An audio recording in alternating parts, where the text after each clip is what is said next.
Good morning class 10th geography में agriculture second fourth lesson of geography cropping pattern से आप क्या समझते हैं? What do you mean by cropping pattern? You know that about the agriculture is the backbone of the Indian economy. Bharat की एक backbone है, India की एक इकोनॉमी की एक बैकबोन है, एक बेस है। Due to all the materials and all the resources taken from the agriculture for utilize of its own and are utilized in the industrial area or industry use। मेरा मतलब है कि agriculture से प्राप्त resources को हम खाने के रूप में, फूड ग्रेन के रूप में, नॉन फूड ग्रेन के रूप में और इसके साथ साथ इंडस्ट्री यूटिलाइजेशन में भी इसका प्रयोग करते हैं। So it is the backbone of the Indian economy. और जहाँ पर ये रिसोर्सेज हैं तो वहाँ पे ये कह लीजिए कि हमें उसको बेटर यूटिलाइज़ करना है। और याद रहे कि ओवरऑल हमें जो एक्सपोर्टिंग अगर हमारे पास आए, एक्सपोर्ट करने की अगर पावर आती है तो हम कंप्लीट प्रोडक्ट बेचें, रॉ मटेरियल की जगह कंप्लीट प्रोडक्ट बेचें तो उसमें ज़्यादा मुनाफा कमा लेंगे। ओके, तो क्रॉपिंग पैटर्न हम देख लेते हैं, राबी, खरीफ और जायद। राबी में देखिए अक्टूबर से दिसंबर और सोन। अक्टूबर दिसंबर का मतलब है जो राबी की फसलें हैं, the crop of the belonging to the rabi season are sowing और sown in the month of October and December. This is also known as the winter season. ये फसल, ये क्रॉप पैटर्न जो है वो विंटर सीजन में ग्रो करी जाती है, बोई जाती है और इसके साथ ही जो है अप्रैल और जून में हार्वेस्ट कर ली जाती है। ये कहना चाहिए कि जाड़ों की फसल है जिसमें गेहूँ होता है। मोस्टली जो अपन का मंथ होता है दिसंबर, जनवरी, फरवरी, मार्च, अप्रैल तक ये हार्वेस्ट कर ली जाती है और अक्टूबर, नवंबर में ये शोन और ये बुवाई इसकी हो जाती है। तो ये जो राबी की फसल है, आप एग्जांपल देखिए इसके, व्हीट, पी और ग्राम, मस्टर्ड, सरसों भी होते, ग्राम, पी और barley, different type of the जो क्रॉप्स हैं वो हमारे विंटर सीजन में राबी क्रॉप को बिलोंग करती है। आप देख रहे हैं ये लाइन, आप एरो देख रहे हैं तो ध्यान रखिए। थोड़ा सा आप एक इस ग्राफ को देखेंगे, डेफिनेटली बहुत बेहतर आपको अंडरस्टैंडिंग चला जाएगा, बहुत अच्छे से समझ में आ जाएगा। ओके, तो rabi belonging to wheat, pea and gram और अक्टूबर दिसंबर में शोन होती है, अप्रैल जून में हार्वेस्ट कर ली जाती है। अगर आप एक लाइन अगर याद रखेंगे तो आप भूलेंगे नहीं। This crop showing in the month of October to December and also harvested October to December and also harvested in the month of April to June.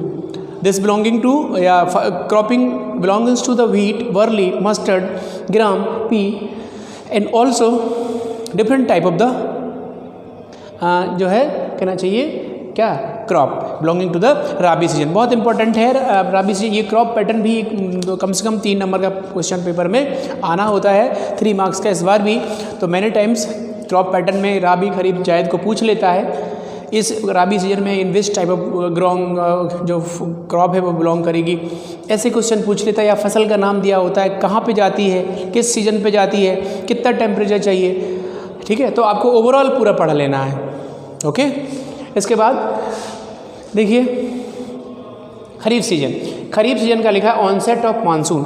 Onset का मतलब होता है जस्ट जैसे ही मानसून भारत में प्रवेश करता है, द मंथ ऑफ कौन सा महीना, द मंथ ऑफ हाफ जून में कभी कहीं पे बिगिनिंग ऑफ द जून में मानसून क्रिएट होने लगते हैं कोस्टल पे, साउथर्न पे। लेकिन पूरे इंडिया में आधी जून और 15 जून से मानसून आ जाता है अरेबियन सी से और ये इसके बाद ओवरऑल जुलाई तक ऑल ओवर इंडिया में छा जाते हैं। मतलब पूरे अगस्त में ले लेते हैं, वर्षा होने लगती है ऑल ओवर जून में, और कहना चाहिए पूरे देश में मंथ ऑफ जुलाई तक वर्षा शुरू हो ही जाती है। ओके, लेकिन इसका जो अराइवल टाइम है वो है बिटवीन द जून और 15 जून। तो ये खरीफ सीजन है, ऑनसेट मानसून में बोई जाती है और सितंबर अक्टूबर में हार्वेस्ट कर ली जाती है। देखिए यहाँ पे कॉम्बिनेशन है सितंबर अक्टूबर, अक्टूबर नवंबर दिसंबर में रबी की बोई जा रही है और यहाँ पे ऑनसेट द मानसून हुआ तो सितंबर अक्टूबर में हम इसको वो कर देते हैं, ऑनसेट पे सो करेंगे मतलब बोएंगे, सोन करेंगे और सितंबर अक्टूबर में इसको हार्वेस्ट कर लेते हैं। So this is kharif crop. Kharif crop में सबसे मेजर क्रॉप है इंडिया की राइस, स्टेपल फूड है और भारत में सबसे ज़्यादा खाई जाती है गेहूं के पहले।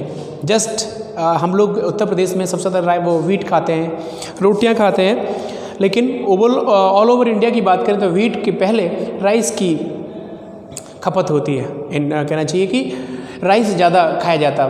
तो देखिए खरीफ में rice, jowar, bajra, ragi, these all are millets. Rice को छोड़ के मिलेट से सब क्वेश्चन पेपर में मिलेट पूछ लेगा। मिलेट क्या होते? ज्वार, बाजरा, रागी। मिलेट मतलब मोटे अनाज। मिलेट्स हैव हाई न्यूट्रिएंट्स, कहना चाहिए इसमें बहुत बड़े लेवल पे न्यूट्रिएंट्स होते हैं, विटामिन्स होते हैं और बहुत अच्छी मानी जाती है ये जो है डाइजेस्ट के लिए। किसी व्यक्ति का डाइजेस्ट के लिए, हम लोगों के डाइजेस्ट के लिए ज्वार, बाजरा, रागी की जो रोटियां हैं या इसका जो सेवन है, this is good for the people, welfare for the people. Overall ragi तो बहुत अच्छी होती है। अब देखिए इनके जो एरिया हैं, ज्वार महाराष्ट्र में होती है MH, ज्वार सबसे ज़्यादा महाराष्ट्र में, बाजरा होता है RJ बोले तो राजस्थान, और कर्नाटका में रागी होती है। तो देयर आर द या these are the major producing area of jowar, bajra and ragi. तो ज्वार, बाजरा, रागी के जो मेजर प्रोड्यूसिंग एरिया हमने बताए, महाराष्ट्र पूछ लेता है, महाराष्ट्र, राजस्थान और कर्नाटका। तो रागी, अब आप कह रहे हो ज्वार बाजरा तो सुना है, रागी नहीं सुना है। रागी में भी रेड बाजरे की तरह दाने होते हैं, हाई न्यूट्रिएंट्स होती है बॉडी में, रोटी बनती है इसकी, लेकिन जो है हाई प्रोफाइल घरों में खाई जाती है आजकल, क्योंकि ये आपको पसंद नहीं आएगी, स्वाद में अच्छी नहीं होती, लेकिन न्यूट्रिएंट्स बहुत होते हैं, है ना। जो आपके ऑयली चीज़ें हैं आपको बहुत टेस्ट लगता है, लेकिन वो डाइजेस्ट नहीं है, वो कहना चाहिए कहीं ना कहीं डेंजरस फॉर हेल्थ। आप अच्छे से जानते भी हो कि this is dangerous for health, dangerous for health, but you are taking ले ही चले जा रहे हैं आप।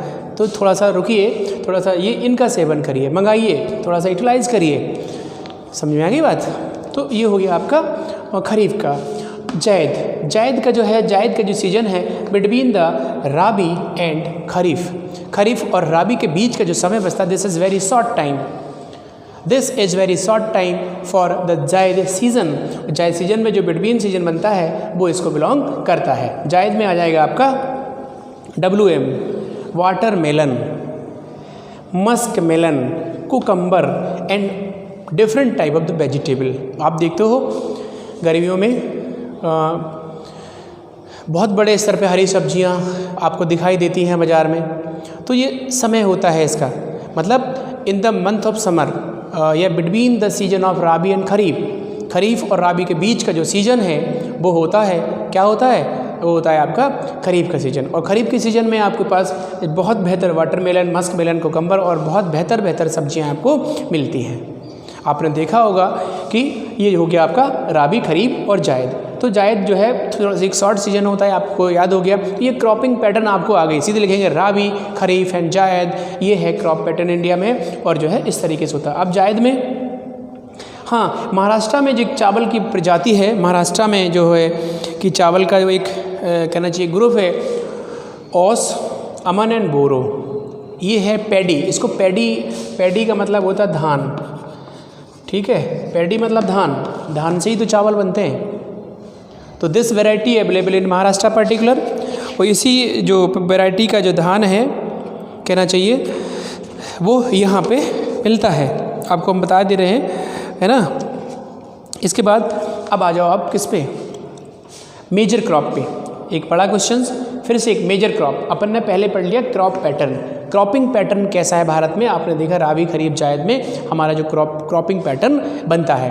अब राबी, खरीफ, जायद में हमारा क्रॉपिंग पैटर्न बन रहा है। इसके बाद हमारा नेक्स्ट क्वेश्चन हो जाएगा, आप देखिए नेक्स्ट क्वेश्चन हो जाएगा क्या, major crop grown in India, rice, wheat, millet, pulses, tea, coffee, है ना, tea, coffee and sugarcane. तो दीज ऑल आर क्या है, मेजर क्रॉप है, मतलब बड़ी बड़ी क्रॉप्स हैं, बड़ी बड़ी फसलें हैं जो यहाँ पर बोई जा रही हैं। बात मेरी समझ में आ रही है सबको? ये सब जो है these all are a major crop in India. ठीक है, अब देखो, अब राइस को ले लेते हैं। मेजर क्रॉप का मतलब होता है बड़ी बड़ी फसलें या बड़ी बड़ी वह जो है कहना चाहिए क्रॉप्स जो एक लार्ज या हाई पॉपुलेशन ऑफ एरिया उसको यूटिलाइज करती है। और commercial crop also, commercial crop भी है। कॉमर्शियल का मतलब होता है available in market, input the modern, कहना चाहिए modern input in this type of the farming. Cropping commercial level पे होती है। ये प्लांटेशन भी है आपका, जो गन्ने का है, शुगर केन का है, टी कॉफ़ी है ना, और जो मिलेट भी है, ये भी एक बड़े मेजर क्रॉप्स हैं, बहुत पूरे देश में बहुत बड़े स्तर पे ये खाई जाती हैं। वीट और राइस तो टॉप पर है, तो अगर ज़्यादा खाई जाती है तो इन्होंने कह दिया मेजर क्रॉप, बड़ी फसलें। ओके, पल्सेस, हम पल्सेस के सबसे बड़े कंज्यूमर हैं, सबसे बड़े उत्पादक भी हैं। We are the producer of pulses, largest producer in the world, और हम इसके कंज्यूमर भी हैं। मतलब ओवरऑल जितना भी हम अगर दाल हमारे यहाँ बहुत बड़े स्तर पे पैदा हो रही है, दाल हमारे यहाँ बहुत बड़े स्तर पे अगर कहना चाहिए ग्रोइंग हो रही है, तो हमारे कहना चाहिए कि यहाँ पर बहुत बड़े स्तर पे उसका यूटिलाइज भी हो रहा है, उसका कंज्यूमर भी हम बहुत बड़े हैं। दुनिया में सबसे ज़्यादा उत्पादक राज्य भी हैं और कंज्यूमर भी हैं। जितना खा रहे हैं, जितना कमा रहे हैं, पूरा खा रहे हैं, बचा नहीं रहे। इसके बाद राइस जो हमारा है, देखिए second largest producer after China. चावल का उत्पादन है भारत में, वो दुनिया में, इन द वर्ल्ड है ये, इन द वर्ल्ड दुनिया में जो है हम सेकेंड लार्जेस्ट प्रोड्यूसर हैं आफ्टर द चाइना। इसके बाद हमारा जो है गेहूं का नंबर आता है। तो ये सबसे ज़्यादा खाने वाला है, राइस है, मेजर क्रॉप है, खरीफ को बिलोंग करता है। और इससे क्या चाहिए होता है, टी, एरो बना हुआ है, टी फॉर टेम्परेचर, एरो मतलब ज़्यादा ऊपर की तरफ जा रहा, बढ़ रहा है, और 20 डिग्री सेल्सियस। तो require the temperature for growing properly the crop of rice require 20 और मोर 20 डिग्री सेल्सियस और more temperature at the time of growing. Okay, तो दूसरी चीज़ रेनफॉल जो है, this is annual rainfall, 100 centimetre इसको एनुअल रेनफॉल चाहिए होती है, और अबव 25 डिग्री सेल्सियस इसे टेम्परेचर चाहिए होती है। ठीक है, अब सुनो, अब उसने कह दिया अब जहाँ पे इतना टेम्परेचर या इतनी बरसात नहीं है, क्या वहाँ पे चावल नहीं होंगे? क्वेश्चन आ गया पेपर में, उसने 20 से निकाल दिया। आप कहोगे नोट्स में नहीं मिल रहा, कोई गाइड में नहीं मिल रहा, रेफरेंसर में नहीं मिल रहा, क्या करें? वो कहेगा नेम एरिया नॉट हैविंग 100 और कहना चाहिए 100 सेंटीमीटर और लेस देन रेनफॉल एनुअली, वहाँ का करेंगे। तो this is a way for solve this question, this is a way कि by the tubewells, by the canals, tubewells have made the possible to grow rice in an area of less rainfall such as Punjab, Haryana, Western Uttar Pradesh and part of Rajasthan. Punjab, Haryana, western Uttar Pradesh and part of Rajasthan, ये जो area है ये less rainfall वाले area भी हैं, यहाँ पर बहुत ज़्यादा बरसात नहीं होती है। आप देख रहे हैं उत्तर प्रदेश की हालत। तो वो कह रहा है कि जहाँ पे लेस देन 100 सेंटीमीटर बारिश भी है, वहाँ पर भी राइस जो क्रॉपिंग है, राइस की जो खेती है वो मतलब पॉसिबल है। पॉसिबल वाई कहना चाहिए, by tubewells, irrigation by the tubewells. तो you can grow the rice in such areas Punjab, Haryana and western Uttar Pradesh and also the part of the Rajasthan in India. तो ये एक सॉल्यूशन है कि हम इस तरीके से भी भारत में कम वर्षा वाले क्षेत्रों में भी इस फसल को उगा सकते हैं। दूसरी चीज़, वीट आ जाइए। वीट में, wheat second most important cereal crop. Serial का मतलब क्या होता है? खाने योग्य अनाज, सीरियल क्रॉप है। वो कह रहा कि पूरी हम जो है सेकंड मोस्ट इम्पोर्टेंट क्रॉप है इंडिया के अंदर। सबसे पहले चावल और दूसरे नंबर पे वीट हम लोग खाते हैं। वो यूपी में तो हालांकि पहले नंबर पे ही है।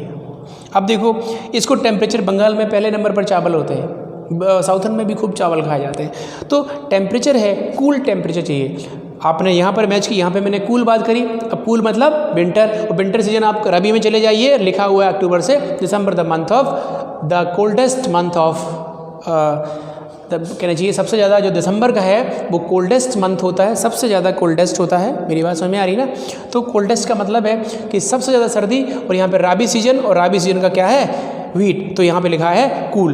बात क्लियर हो गई कि ठंडे के मौसम में, ठंडक या जाड़ों के मौसम में, विंटर के मौसम में ये फसल ग्रो करी जाती है। काहे की? राबी में आता है व्हीट। बात क्लियर?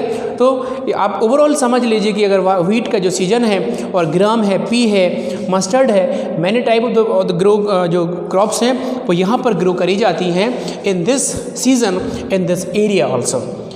ठीक है, तो कूल टेम्परेचर उसको चाहिए, ब्राइट सनशाइन भी चाहिए। खिली खिली धूप का मतलब होता है जाड़ों में ठंडी भी हो और कोहरा कम हो। हालांकि कोहरा भी इसको नुकसान नहीं पहुंचाता है ज़्यादा, फ्रॉस्ट भी इसको नुकसान नहीं पहुंचा चाहता। बहुत जो है पावरफुल क्रॉप है ना, क्योंकि हम इसे खाते हैं तो ईश्वर ने भी इसे बहुत मजबूत बनाया है कि ये जल्दी ख़राब ना हो, जल्दी सड़ेगा लेना, ताकि प्रॉपरली इसको हम यूटिलाइज कर सकें, है ना। मेरी बात समझ आ रही ना। इसके बाद टेम्परेचर कूल, ब्राइट सनशाइन, और जो रेनफॉल है वो 50 to 75 centimetre. Annual rainfall require 50 to 75 centimetre require होती है बरसात से साल में। इसके बाद हम बात कर रहे हैं कहाँ पे, ये राइस का हो गया, पंजाब हरियाणा उत्तर प्रदेश, और यूपी राजस्थान पंजाब हरियाणा, ये इसके भी एरिया है व्हीट के, आपको दिखा दें। ठीक है, इसके बाद the main food crop in north and northern western part of the country, है ना। और major wheat producing area Punjab Haryana Uttar Pradesh Bihar Rajasthan part of Madhya Pradesh. तो Punjab Haryana Rajasthan Bihar part of Madhya Pradesh, these all are the area of proper growing of the wheat in India. So second largest इसको हम consume करते हैं, पहले पे चावल है। तो my dear guys, this is the second volume of the agriculture chapter 4। यहाँ तक हम कंप्लीट किए हैं, इसके नोट्स प्रोवाइड करा रहे हैं हम प्रॉपरली, तो please maintain the note and also complete the question from back side में दिए हुए जो NCERT के, उसमें जो क्वेश्चन इनसे बिलोंगिंग ना करते हैं वो उन्हें लिख लीजिएगा। ओके, तो क्वेश्चन आंसर कंप्लीट भी हो जाएंगे, कुछ क्वेश्चंस आंसर भी हम भेज देंगे। ठीक है, तो आप कंप्लीट करिए। Thank you.